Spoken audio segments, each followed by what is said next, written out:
Selamat pagi. Pada pertemuan kali ini, kita akan mempelajari materi mengenai eksponen dan logaritma. Harap diperhatikan pembahasan berikut.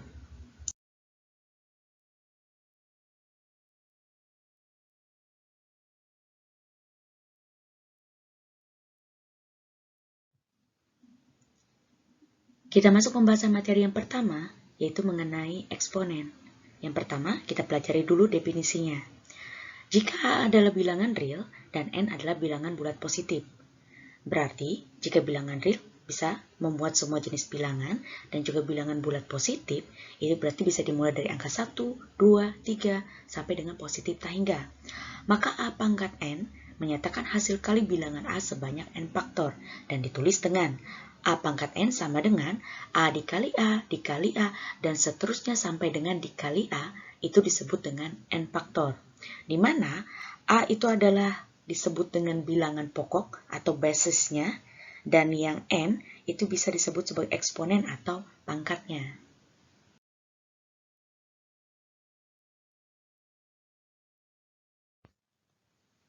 Beberapa definisi lain yang mungkin bisa kalian temukan di berbagai sumber, contohnya, yang pertama, jika A adalah bilangan real dengan A tidak sama dengan 0 dan N bilangan bulat positif, maka A pangkat negatif N itu sama dengan, bisa diubah bentuknya menjadi 1 per A pangkat N.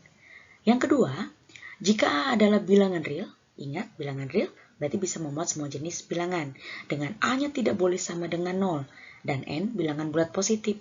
Artinya bilangan bulat positif boleh dimulai dari angka 1, 2, 3, dan seterusnya sampai positif tak hingga. Maka A pangkat 1 per N sama dengan P adalah bilangan real positif, sehingga P pangkat N sama dengan A. Yang ketiga, jika A adalah bilangan real dengan A tidak boleh sama dengan 0, dan setiap Mn itu adalah bilangan bulat positif, maka A pangkat M per N itu sama dengan, bisa dirubah bentuknya menjadi A pangkat 1 per N dikali dengan M.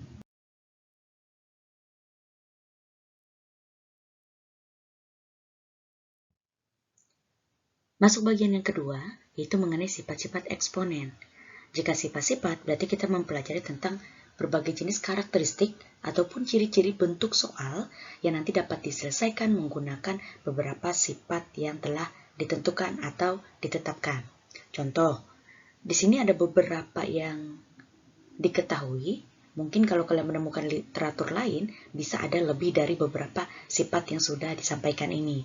Yang pertama, A pangkat M dikali dengan A pangkat N, itu hasilnya sama dengan A pangkat M ditambah N, dengan A-nya tidak sama dengan 0, dan setiap Mn-nya itu adalah bilangan bulat.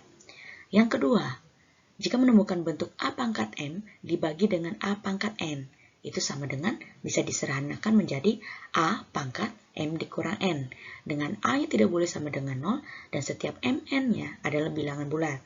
Yang ketiga, A pangkat M dikali dengan N itu sama dengan, berarti kita mengeluarkan dari dalam kurungnya menjadi A pangkat M dikali N, dengan setiap A-nya itu tidak boleh sama dengan 0, dan untuk M dan N-nya adalah bilangan bulat.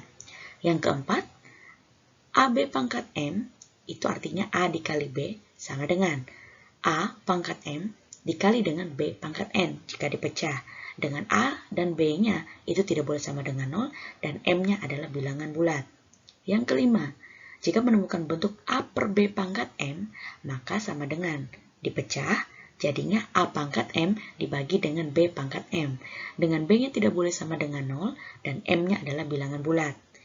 Yang keenam, A pangkat M per N dikali dengan A pangkat P per N itu sama dengan, maka bentuk sederhananya menjadi A pangkat M ditambah P dibagi dengan N.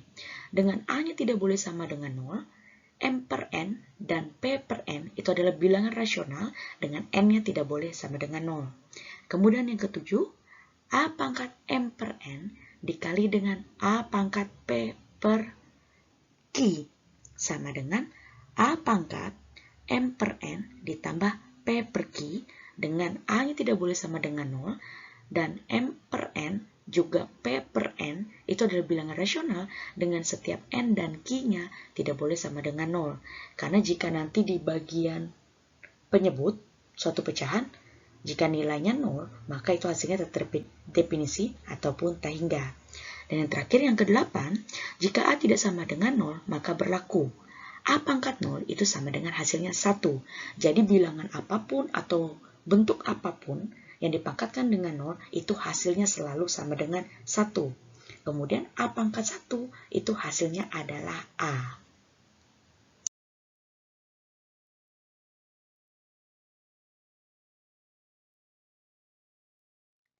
Supaya mempermudah pemahamanmu mengenai penggunaan sifat-sifat eksponen tadi, praktikan eksempel atau contoh soal berikut. Hitunglah atau sederhanakanlah bentuk dari. Yang pertama, 2 pangkat 3 ditambah 2 pangkat 2. Kemudian yang kedua, mn atau m dikali n pangkat 4. Kemudian yang ketiga, d pangkat 5 dibagi dengan d pangkat 2 pangkat 2. Yang keempat, 100 pangkat 0. Dan yang kelima, m dikali n pangkat negatif 9.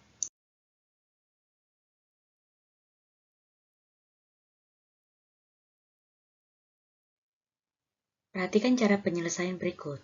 Yang pertama tadi, jika diperhatikan bentuk soalnya, maka yang paling mendekati kita bisa menggunakan sifat yang pertama, yaitu A pangkat M dikali dengan A pangkat N, itu sama dengan A pangkat M ditambah N. Diperoleh 2 pangkat 3 ditambah 2 pangkat 2 itu sama dengan 2 pangkat 3 ditambah 2 hasilnya adalah 5. Sehingga jika kita operasi hitungkan 2 pangkat 5 itu hasilnya adalah sama dengan 32.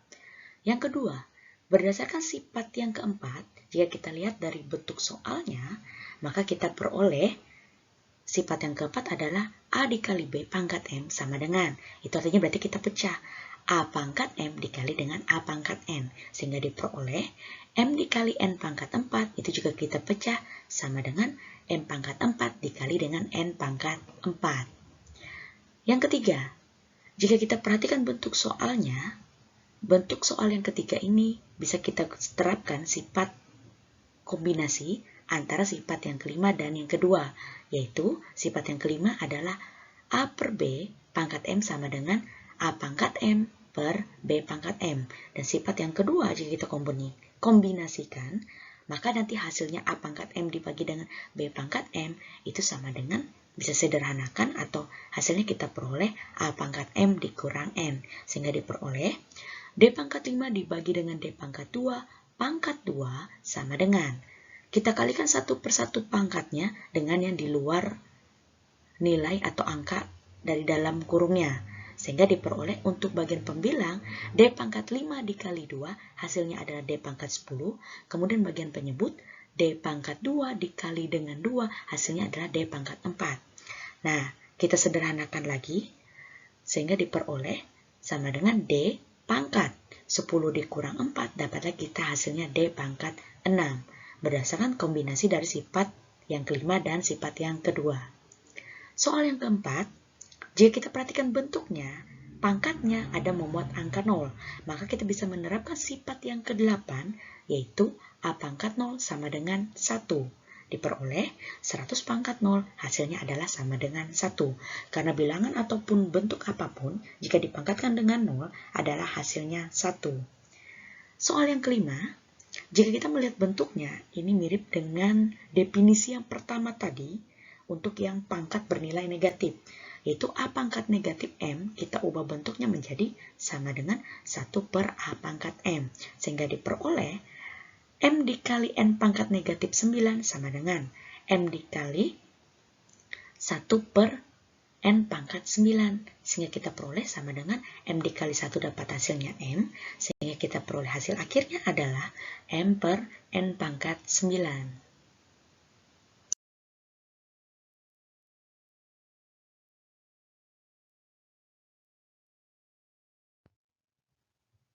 Kita masuk bagian yang ketiga dari materi eksponen, yaitu mengenai persamaan eksponen. Persamaan itu berarti yang memuat tanda kesamaan adalah tanda sama dengan. Persamaan eksponen itu adalah persamaan yang pangkat atau bilangan pokoknya memuat variabel. Variabel itu adalah suatu simbol pengganti yang biasanya disimbolkan dari huruf A kecil sampai Z kecil. Nah, simbol pengganti ini biasanya bisa mengganti suatu bentuk ataupun angka tertentu. Yang keempat, yaitu mengenai sifat-sifat persamaan eksponen. Berarti kita berbicara mengenai karakteristik beberapa jenis persamaan eksponen. Ketentuannya, jika A lebih besar dari 0, berarti bisa dimulai dari angka 1, 2, 3, dan seterusnya sampai positif tak hingga. Dan A-nya tidak boleh sama dengan 1. Nah, ketentuan lain berarti ini cuma boleh dari angka mulainya 2, 3, 4, dan seterusnya sampai positif tak hingga. B lebih besar dari 0 dan B tidak boleh sama dengan 1. Nah, sama seperti tadi, berarti dia cuma boleh dari angka 2, 3, 4, dan seterusnya sampai positif tak hingga. Dan nilai A tidak boleh sama dengan nilai B. Serta fungsi f(x), fungsi g(x), dan fungsi h(x) merupakan suatu fungsi dengan variabel x. Maka berlaku cara menyelesaikan persamaan eksponennya. Ada 4 jenis ketentuannya yang paling sering atau secara umum dipakai. Yang A, jika A pangkat f(x) atau pangkat fungsi f(x) sama dengan A pangkat n, maka berlaku cara penyelesaiannya adalah fungsi f(x) sama dengan n. Yang B, jika A pangkat fungsi f(x) sama dengan 1, maka nilai fungsi f(x)-nya adalah sama dengan 0. Yang C, jika A pangkat fungsi f(x) sama dengan A pangkat fungsi gx, maka fungsi f(x)-nya itu adalah sama dengan fungsi gx. Yang D, jika A pangkat fungsi f(x) sama dengan B pangkat fungsi f(x), maka fungsi f(x)-nya adalah sama dengan 0.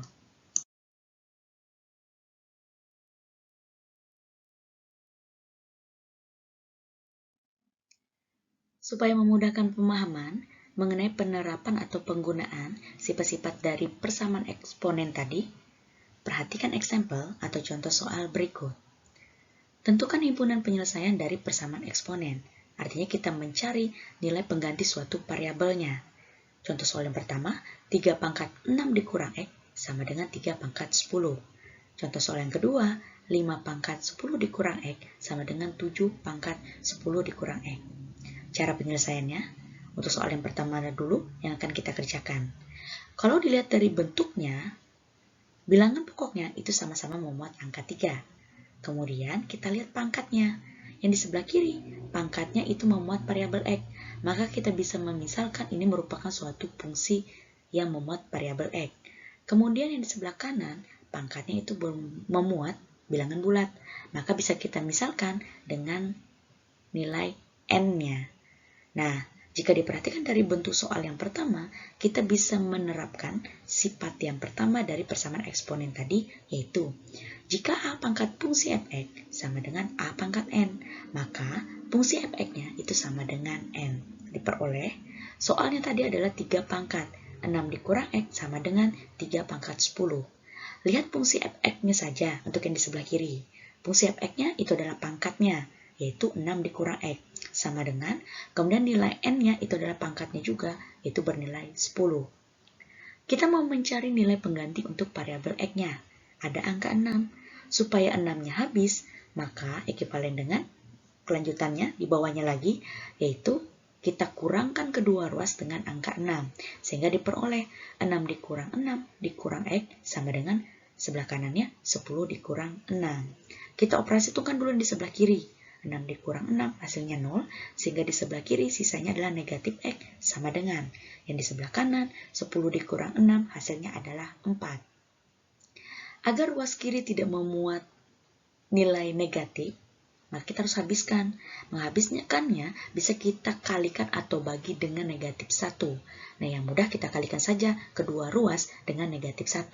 Sehingga diperoleh negatif X dikali dengan negatif 1 hasilnya adalah X sama dengan sebelah kanan 4 dikali dengan negatif 1 hasilnya adalah negatif 4. Sehingga kita peroleh himpunan penyelesaiannya atau disingkat dengan HP sama dengan untuk setiap X-nya berarti berlaku bernilai negatif 4.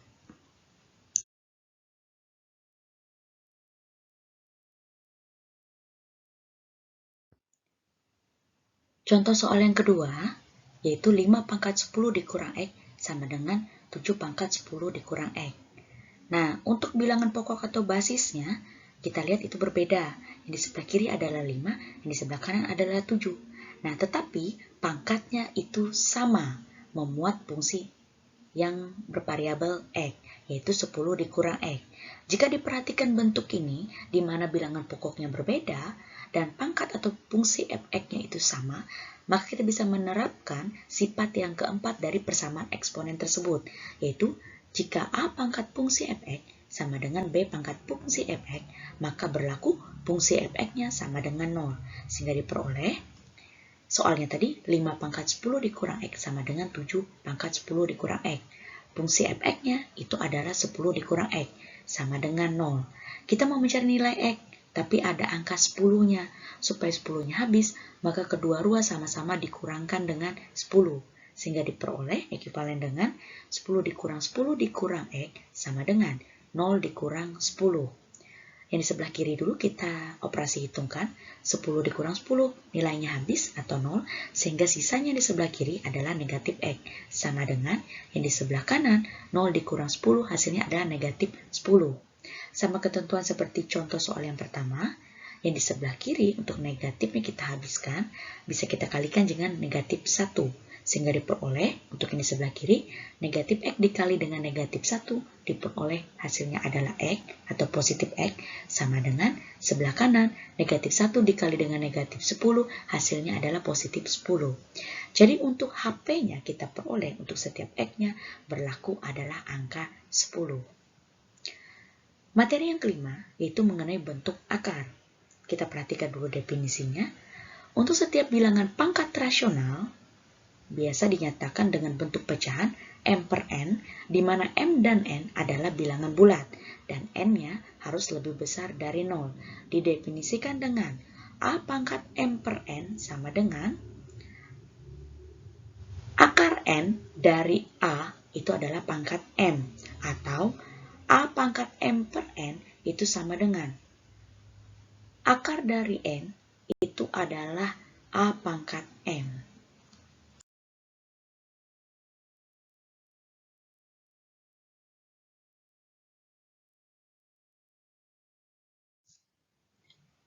Supaya memudahkan pemahamanmu mengenai bentuk akar, harap diperhatikan eksempel atau contoh soal berikut.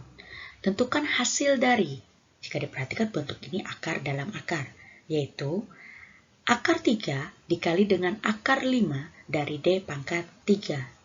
Cara penyelesaiannya, kita ambil dari soalnya tadi, akar 3 dikali dengan akar 5 dari D pangkat 3 itu sama dengan, kita kalikan yang sama-sama akarnya tadi, yaitu 3 dikali 5 hasilnya adalah 15, sehingga diperoleh akar 15 dari D pangkat 3 itu sama dengan, kita ubah bentuknya sesuai dengan definisi tadi, sehingga pangkat yang di dalam akar itu kita jadikan pangkat untuk bagian pembilang, kemudian yang pangkat yang untuk bagian penyebut itu adalah yang di luar akar, sehingga diperoleh akar 15 dari D pangkat 3 sama dengan D pangkat 3 per 15. Sama dengan, pangkatnya bisa kita sederhanakan, kita bagi sama-sama dengan angka 3, sehingga diperoleh, yaitu sama dengan D pangkat 1 per 5. Jadi, hasil dari akar 3 dikali dengan akar 5 dari D pangkat 3, itu sama dengan D pangkat 1 per 5. Bentuk akar lainnya seperti A per akar B, kemudian C per A ditambah ataupun dikurang akar B, dan yang C per akar B ditambah ataupun dikurang akar D, artinya berlaku untuk penjumlahan, berlaku juga untuk pengurangan di bagian penyebutnya. Dapat dirasionalkan penyebutnya dengan cara mengalihkan pecahan dengan bentuk sekawan dari penyebutnya.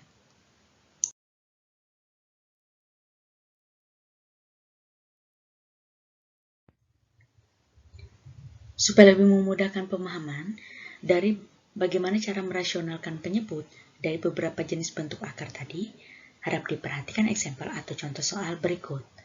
Tentukan hasil dari 15 dibagi dengan akar kuadrat dari 5 ditambah dengan akar kuadrat dari 2. Cara penyelesaiannya, 15 dibagi dengan akar kuadrat dari 5 ditambah dengan akar kuadrat dari 2, sama dengan 15 dibagi dengan akar kuadrat dari 5 ditambah dengan akar kuadrat dari 2 dikali dengan Nah, yang dikalikan ini adalah dengan bagian penyebut yang merupakan akar sekawannya. Akar sekawannya tadi adalah akar kuadrat dari 5 ditambah dengan akar kuadrat dari 2. Sehingga jika dikalikan, maka diperoleh bentuk rasionalnya akar kuadrat dari 5 dikurang dengan akar kuadrat dari 2 dibagi dengan akar kuadrat dari 5 dikurang dengan akar kuadrat dari 2. Jika diperhatikan, dikalikan dengan bentuk akar sekawannya tadi, maka operasi hitungnya menjadi kebalikannya, yaitu pengurangan. Sama dengan pada pecahan untuk operasi hitung perkalian, maka kalikanlah yang bagian pembilang dengan pembilang, kemudian penyebut dengan bagian penyebut. Yang bagian pembilang terlebih dahulu, 15 dikali dengan akar kuadrat dari 5 dikurang dengan akar kuadrat dari 2. Kita biarkan saja dulu, dibagi dengan bagian penyebutnya, akar kuadrat dari 5 bisa kita kalikan dengan akar kuadrat dari 5. Kita peroleh hasilnya adalah 5. Akarnya menjadi habis. Kemudian positif dikali negatif, hasilnya adalah negatif. Lalu akar kuadrat dari 2 dikali dengan akar kuadrat dari 2, itu hasilnya adalah 2. Sama seperti 5 tadi, akarnya menjadi habis. Sama dengan bagian pembilang, 15 dikali dengan akar kuadrat dari 5 dikurang dengan akar kuadrat dari 2, ini tetap. Dibagi dengan 5 dikurang 2 tadi, hasilnya adalah 3. Sama dengan.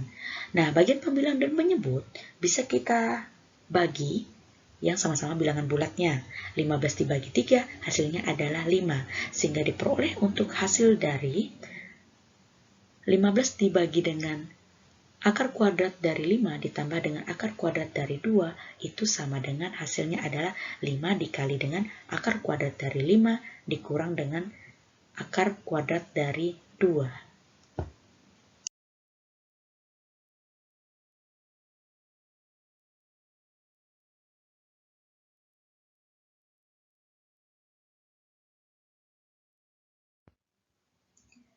Kita masuk pembahasan bagian materi yang kedua, yaitu mengenai logaritma. Logaritma ini merupakan salah satu operasi matematika yang merupakan kebalikan dari pangkat, kebalikan dari eksponen yang mencari pangkat dari suatu bilangan pokoknya. Bagian yang pertama, untuk definisinya terlebih dahulu, misalkan diberikan A, B, dan C, itu adalah elemen atau anggota bilangan real.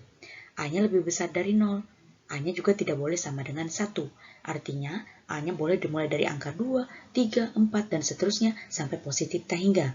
Dan B-nya lebih besar dari 0, berarti boleh dari angka 1, 2, 3, dan seterusnya sampai positif tak hingga. Maka, log B dengan basisnya A itu adalah C. Jika dan hanya jika A pangkat C itu sama dengan B. Untuk keterangannya, A sama dengan bilangan pokok logaritma dengan 0 lebih kecil dari A, A-nya harus lebih kecil dari 1, atau A-nya harus lebih besar dari 1, di mana A-nya tidak boleh sama dengan 0 dan A-nya tidak boleh sama dengan 1. Yang B itu adalah bilangan yang dicari logaritmanya, dengan B-nya itu lebih besar dari 0. Kemudian yang C itu adalah hasil logaritmanya, merupakan pangkat dari A yang menghasilkan B. Ada beberapa catatan.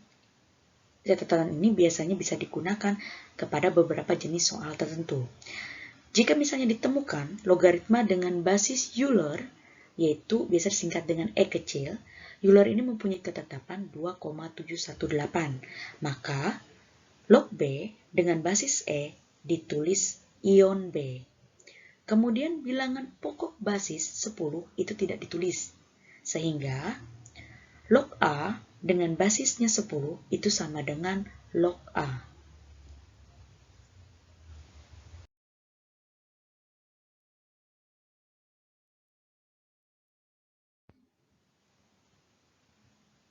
Supaya memudahkan pemahamanmu mengenai logaritma yang merupakan kebalikan dari eksponen, harap diperhatikan eksempel atau contoh soal berikut. Ubahlah bentuk fungsi eksponen berikut ini ke bentuk fungsi logaritma. Yang A, 2 pangkat 4 sama dengan 16. Yang B, 5 pangkat X dikurang 2 sama dengan 125. Yang C, 9 pangkat 3 sama dengan 1000 dikurang X. Cara penyelesaiannya, nah yang A dulu, 2 pangkat 4 sama dengan 16. Nah kita lihat, untuk yang bagian B-nya itu adalah 16, lalu bagian A-nya itu adalah 2, dan yang bagian C-nya itu adalah 4. Sehingga kita peroleh fungsi logaritma atau bentuk logaritmanya, yaitu log 16 dengan basis atau bilangan pokoknya adalah 2 sama dengan 4. Kemudian yang B, 5 pangkat X dikurang 2 sama dengan 125. Sehingga diperoleh bentuk logaritmanya sama seperti tadi. Log 125 dengan basisnya 5 adalah X dikurang 2. Yang C, 9 pangkat 3 sama dengan 1000 dikurang X. Kita peroleh bentuk logaritmanya, yaitu log 1000 dikurang X dengan basisnya itu adalah 9 sama dengan 3.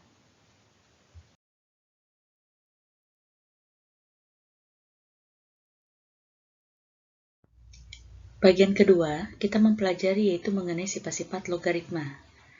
Berdasarkan dari definisi fungsi logaritma tadi, maka berlaku beberapa hal untuk sifat-sifat pada logaritma.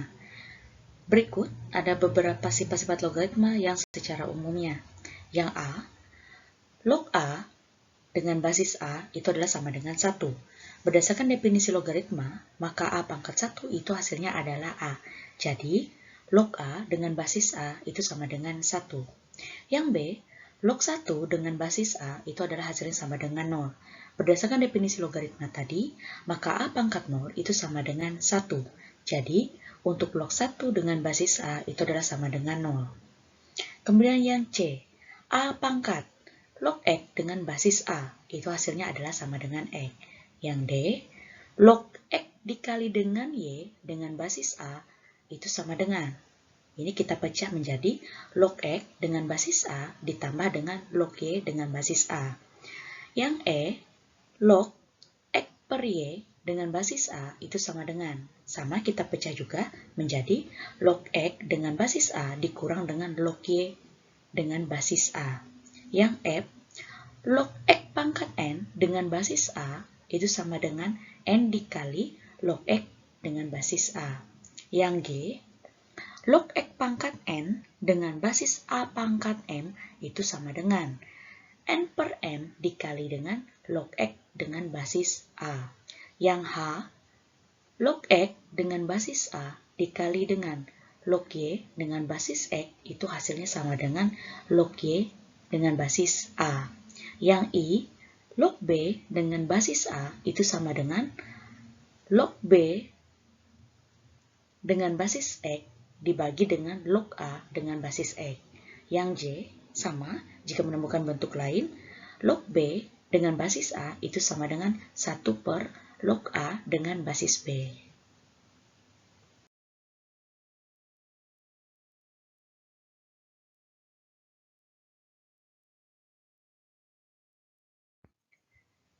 Supaya lebih memudahkan pemahamanmu, dari beberapa sifat-sifat logaritma tadi yang bisa kita terapkan, perhatikan eksempel atau contoh soal berikut.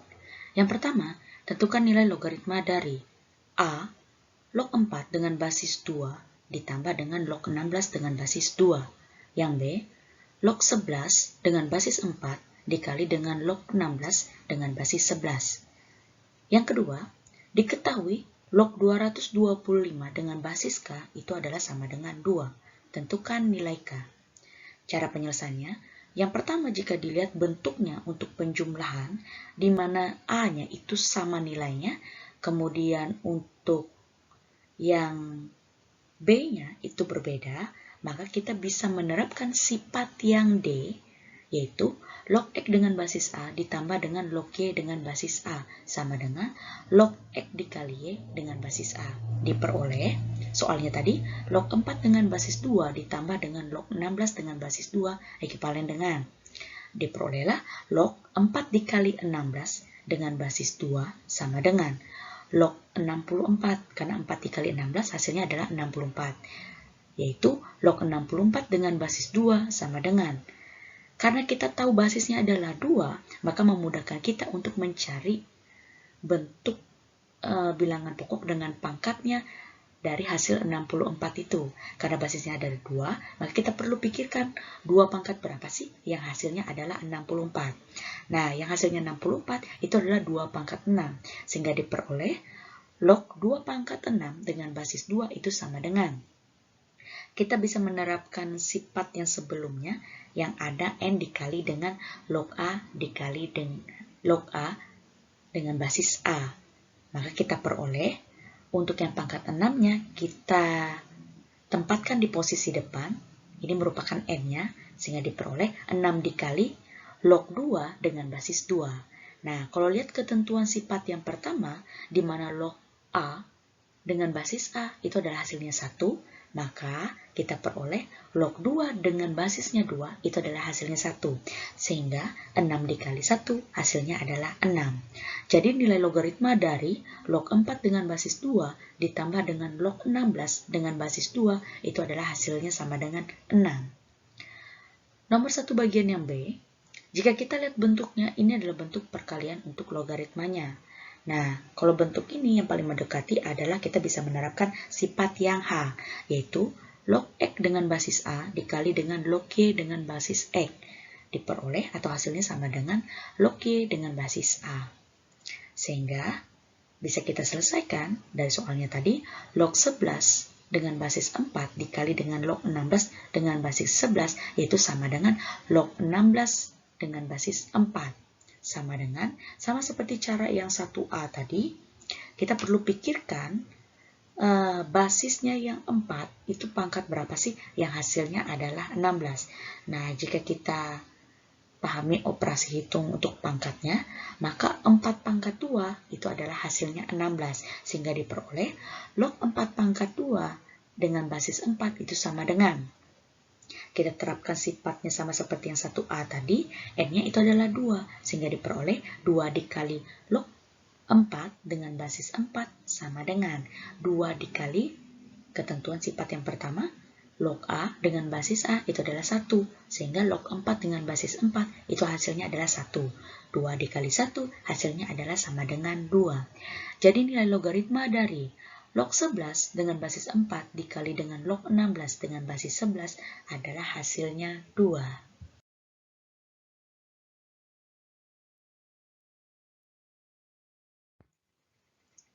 Pada bentuk soal yang kedua, bentuk logaritma ini, supaya mudah kita dapat nilainya, kita bisa mengubahnya menjadi bentuk eksponennya.